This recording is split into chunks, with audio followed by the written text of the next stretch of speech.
understanding reasoning, and then we will be discussing a topic of reasoning which is number analogy. Now, reasoning is what? Reasoning is nothing but just testing your mental abilities or your mental aptitude. Now, reasoning जो है हमारी life में बहुत important role play करता है. Why? Because it helps us to make some decisions efficiently and effectively. Also it helps us to analyse our reasoning skills.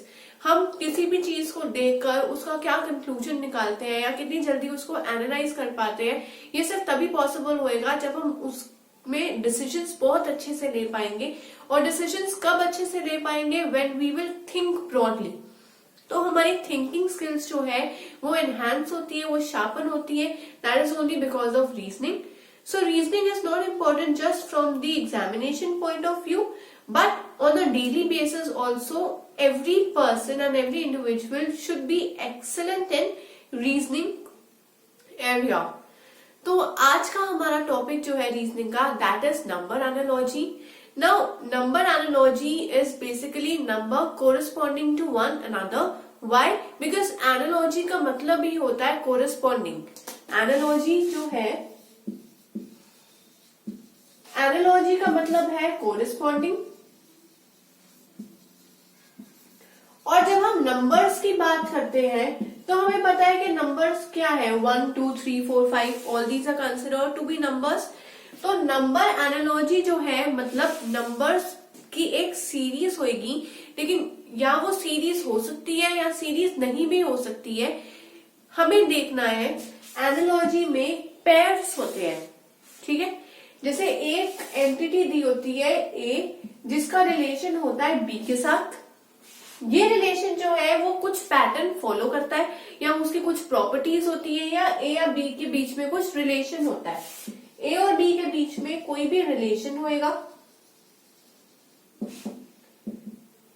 फिर हमें देखना है कि जो भी ए और बी के बीच में रिलेशन होएगा वो सेम रिलेशन हम सी के ऊपर अप्लाई करेंगे ताकि हमें वो डी मिल जाए. यही रिलेशन जो है वो इसके ऊपर अप्लाई करना है. Here relation is basically my pattern, कि वो क्या पैटर्न फॉलो कर रहा है जिसकी वजह से ए के साथ बी जो है वो रिलेट हो रहा है. उसी पैटर्न को यहां पर अप्लाई करेंगे in order to get our next entity. This is my entity 1, this is my entity 2, entity 3. अब थर्ड के ऊपर हम यही रिलेशन अप्लाई करके we will get entity 4. This is basically analogy. Analogy can be number analogy, it can be letter analogy as well. यहाँ पर अगर numbers है तो letter analogy में alphabets आएंगे. Alphabets क्या होते हैं? A to Z जो 26 alphabets है, उसके अकॉर्डिंग हमारी जो है number analogy हो जाएगी. Now let us take an example over here.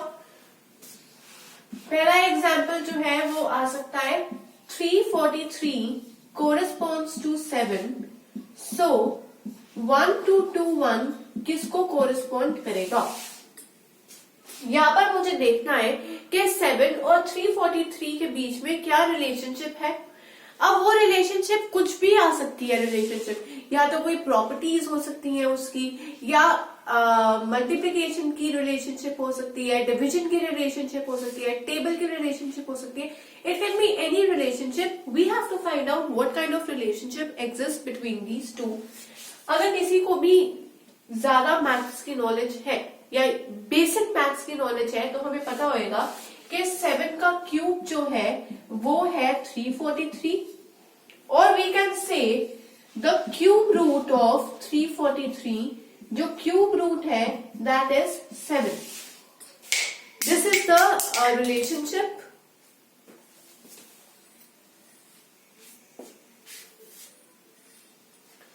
So this is a relationship that I am getting, that 7 की क्यूब जो है that is 343, और 343 का क्यूब रूट जो है that is 7. ऐसे ही I have to find out the cube root of 1221.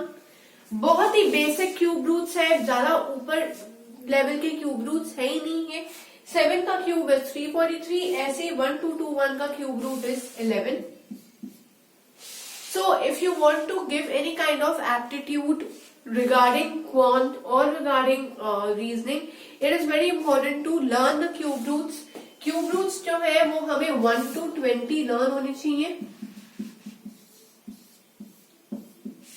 Cubes या उनके क्यूब रूट्स दोनों ही 1 to 20 याद होने चाहिए. और उसके स्क्वायर्स, जो स्क्वायर्स है that should be from 1 to 30.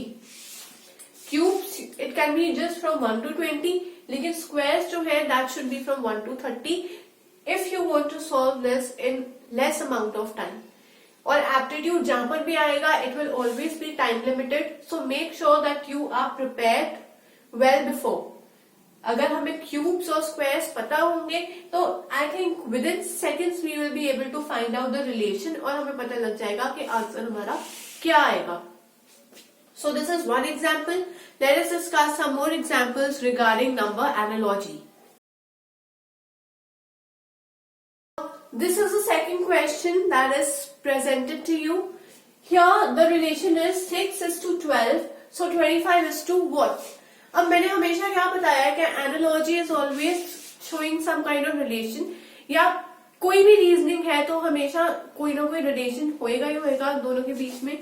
यहाँ पर इन दोनों के बीच में पहले मुझे रिलेशन फाइंड आउट करना है. वही रिलेशनशिप मैं अपनी नेक्स्ट एंटिटी पे लगाऊंगी in order to get my relation या पेयर यहाँ पर जो मुझे मिलेगा.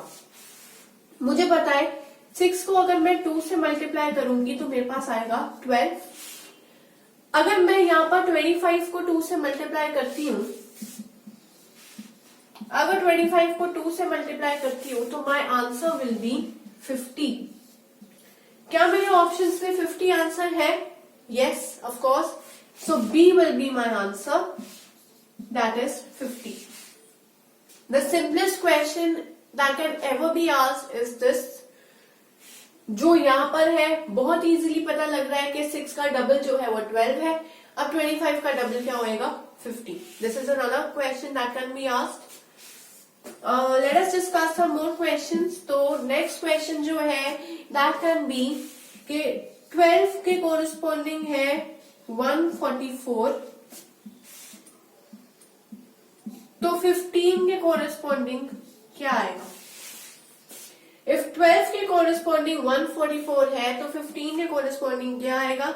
Again I've said कि जितनी ज्यादा आपको प्रैक्टिस होएगी, जितनी ज्यादा नॉलेज होएगी उतना ही इम्पोर्टेंट होएगा.